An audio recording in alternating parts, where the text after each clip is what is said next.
I think there's a reluctance from many people in the West, especially people who, and I'm talking about what's going on in the Middle East. There's people, we'll say in Canada where I live, who are not Israeli or Jewish, nor are they Arab or Muslim. So they don't necessarily have a tribal connection to either side. And I think there's a lot of, I'll say, mental gymnastics going on about how we sort of make sense of what's going on there. And I think there's a reluctance among many people to just admit how horrible some of the actions we're seeing in the Middle East are.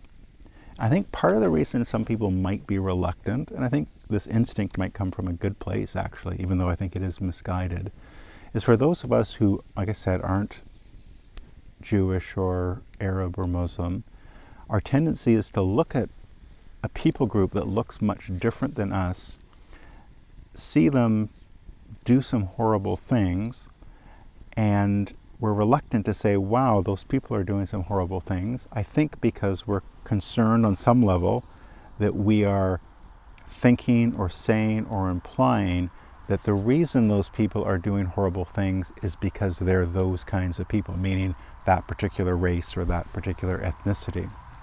And I think that last part is certainly wrong, that there's no one race that is inherently morally better or worse than any other ethnicity. At least that's the Christian view.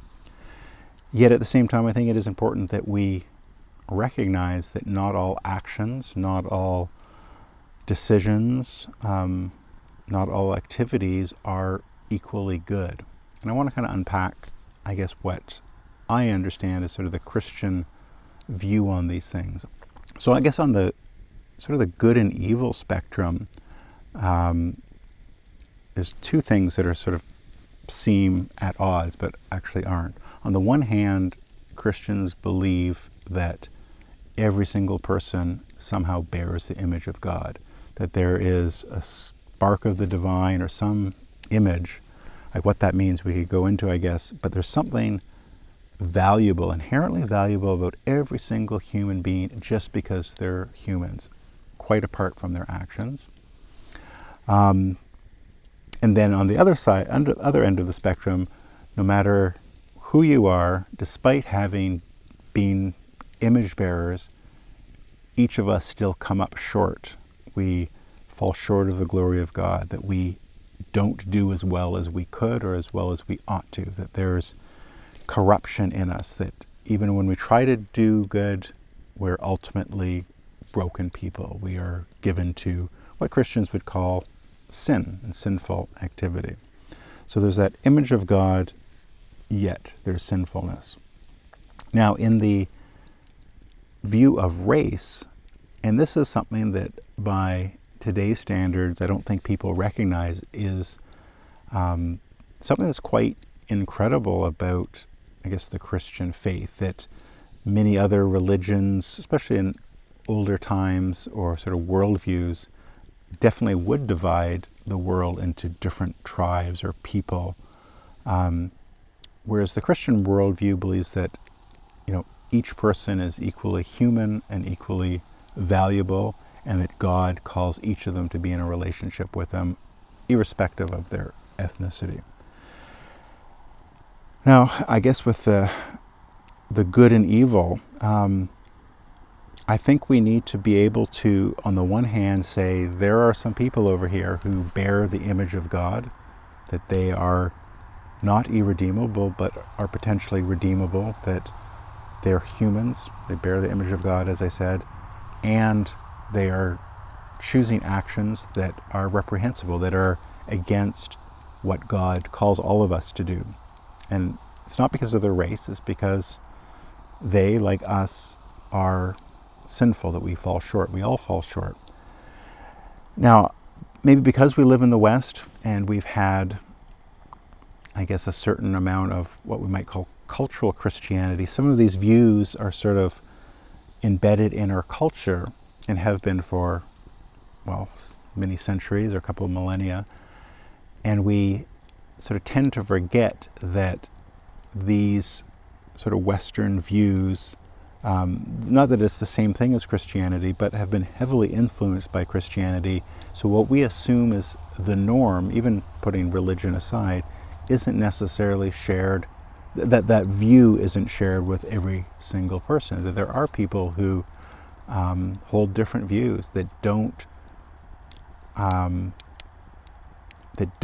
maybe value things like life and freedom as much as perhaps we do. And again, it's not because of their race, it's not because of their language, it's not because of their faith. It's it's because they, like all of us, fall short. Anyway, I think these are important distinctions. I think it's an important conversation that we need to have about evil. This is not something that we like to talk about, but again, the Christian worldview is we're all sinful, and another way of putting that is we all have evil in our heart that we need to deal with. And like you, me, every little, petty and selfish and corrupt feeling that we get, and we all have them, if you feed that, if you take that essence of, again, what we call sin and follow it to its conclusion, you get things that seem, or that are much worse, but are of the same kind. We get murder and rape and this very severe corruption. It's of the same kind, but of a different degree. Anyway, I think we need to be able to admit that people do evil acts. History is full of it. And even our present time, there are, unfortunately, are people that commit evil acts.